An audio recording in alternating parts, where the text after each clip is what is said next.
Hi everyone, happy Wicked Wednesday and welcome to Shivers. I am Gina Grossbauer, your curator for all things spooky. We mixed things up last week and did Freaky Friday since we talked about more of a sci-fi focused topic, leaning away from horror a little bit, but we're back today with the horror. Today we're going to talk about some of the scariest places on the East Coast of America that I have personally visited, where you can visit today, and where you should probably never go.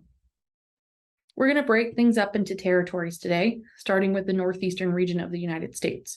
Of course, many of you know that I'm from Northeastern Pennsylvania, so I'd love to start with some bias and talk about some of the haunted places that I've been to up there.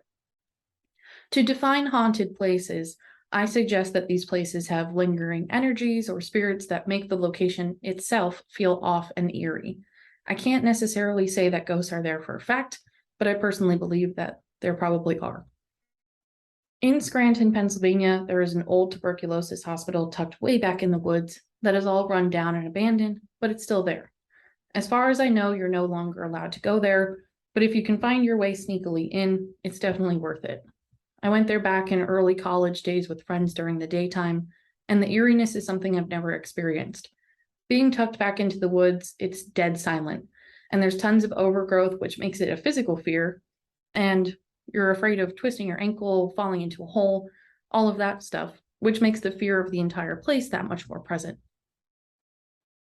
We went back there at night and went back into the basement of the old patient ward, turned off all of our flashlights, and just stood in the pitch black while recording on our phones. Again, it's dead silent, being as it is so far away from everything into the woods. But listening back onto our recordings later on, we heard this noise of boop, boop, boop, that sounded like a hospital monitor going off, but none of us heard it in person. To this day, if anyone asks me about a ghost experience that I've had, that's the first thing I bring up. It was crazy to be there, and I highly suggest going to this rundown hospital if you're able to get in, but don't blame me if you get arrested. Near Hazleton, Pennsylvania, there is a very famous town called Centralia.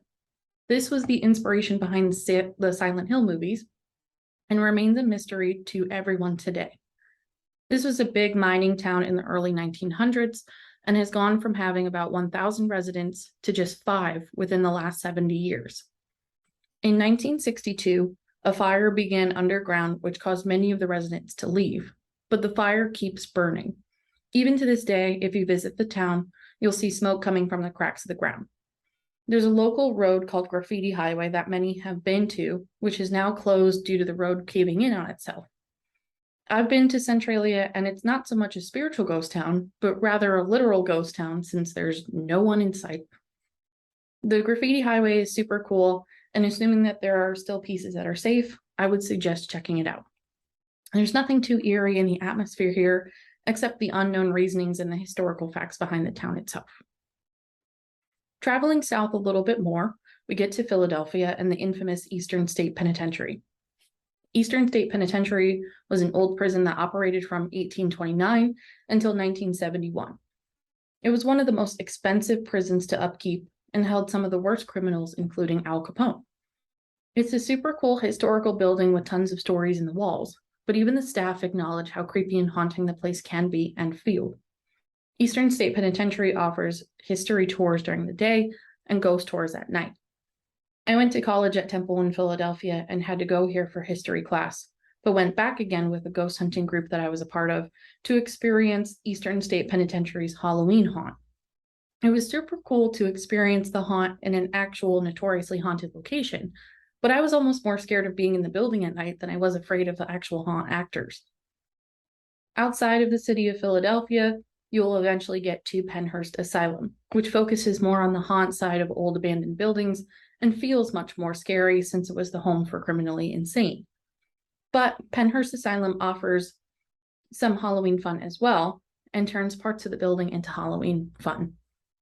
Pennhurst and Eastern State are both great places to visit for some Halloween fun, or if you're a history buff looking for a neat immersive experience. Eastern State Penitentiary wasn't somewhere that actually scared me or made me feel uncomfortable, but it's a unique place worth visiting. And if you want the scares, go to Pennhurst Asylum. Motionless in White played their quarantine virtual concert at Pennhurst Asylum as well, So check that out on YouTube if you're not one for visiting old creepy buildings in person. Going down the coast, you'll hit Roanoke Island, North Carolina. Way back in 1587, there was a group of settlers from England who decided to colonize here. This was probably one of the most beautiful places to be. Right off of the North Carolina coast, lightly forested areas, gorgeous. This also would have been the very first colonized region of America. However, every single one of the settlers has vanished.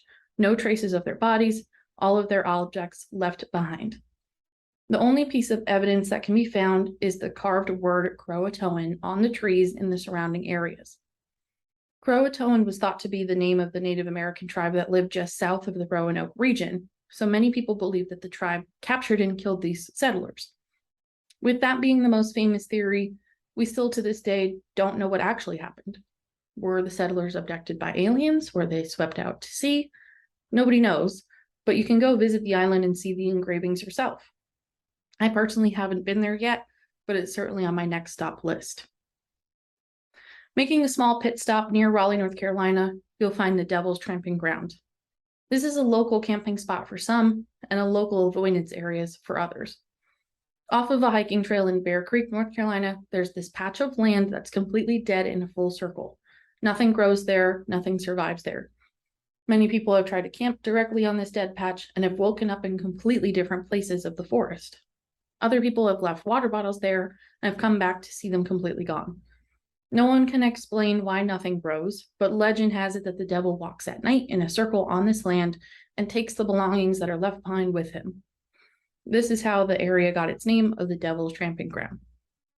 Many people believe that their cameras won't work at this point in the woods either, furthering this lore. I'll attempt to give you guys a tour of the grounds in the fall time, so stay tuned for more on this location. The last place that I'll talk about today is the Fort East Martello Museum in Key West, Florida.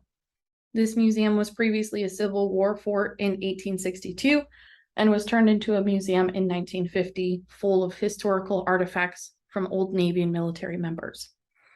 In 1972, it was added to the U.S. National Register of Historic Places. Alongside of the historical items, there's also an entire hallway dedicated to art created by Stanley Papio, whose art is so wild that many people call him partially insane. His objects are made from spare pieces of metal, which makes the pieces look both abstract and slightly scary, and have had many people call it junk art. He previously placed his junk art on his yard, making neighbors mad at him, but driving in crowds from all over the place, making a true famous name for himself. Since he passed away, his art pieces have been featured in the museum, and many people believe that the art is watching them as they walk through the halls. The most amazing part of this museum, however, is that it's home to one of the most famously haunted artifacts in the world, Robert the Doll. Robert the Doll was a member of the Otto family, a very rich, famous, powerful family in the Key West area. Robert Otto, the person, was given this doll as a child and named it after himself. He loved the doll so much that he built a room for it and propped it up against the window so that the doll could see the town. Legend has it that people would see Robert the Doll disappear and reappear from the window, and the workers in the home would hear him running upstairs, but nothing was ever confirmed. Every negative thing that ever happened in the home was blamed on Robert the Doll, and thus began the reputation that the doll was cursed. Whether due to Robert the person's negative behaviors and the energy that was pushed onto the doll because of this, or an actual curse on the doll, the facts are very clear. Stay away from Robert the Doll. After Robert's wife passed away, the doll was donated to the East Martello Museum, where Robert sits to this day. Since being in the museum, however, there have still been happenings surrounding the doll. Many people say that you cannot take his picture without his permission, or something terrible will happen to you. This has become so true that people began writing apology letters to Robert the Doll, saying that terrible things happened to them since they left the museum, and they believe it's because they took his picture without his permission. The museum has had so many write-ins that they now have a chalkboard next to Robert where you can write your questions to him and ask him for his permission. Some say that he'll write back, others say that you can just feel the negative energy around him when standing there if he doesn't want you to take his picture. Again, either way, leave the doll alone. I went to Key West last year and made it a point to visit Robert. I went to the museum with my mom and my sister, and it was the craziest thing I have ever experienced. Sure, I was able to capture the noise of the tuberculosis hospital on camera, but the feelings in the air of the museum far surpassed any supernatural experience that I've ever had before. I didn't take any pictures of Robert at the museum. In fact, my camera didn't even work. But even my sister busted into tears for absolutely no reason in the hallway where he was, and my mom wouldn't go outside into the area where Civil War soldiers apparently died because the feeling was just too uncomfortable. I believe that multiple energies and spirits linger in that museum, and I would recommend it time and time again as a must-see visit for any supernatural thrill seeker. These are just a few of the places that I've visited along the East Coast, and I can't wait to travel them more. This weekend, I will post my ideal ghost hunting road trip mapped out onto the Shivers page, and I ask all of you for your suggestions on places to add, some lesser known haunts, and some of your personal favorite spooky locations. As always, thanks for listening. Be sure to check us out now on TikTok and share your thoughts on this video.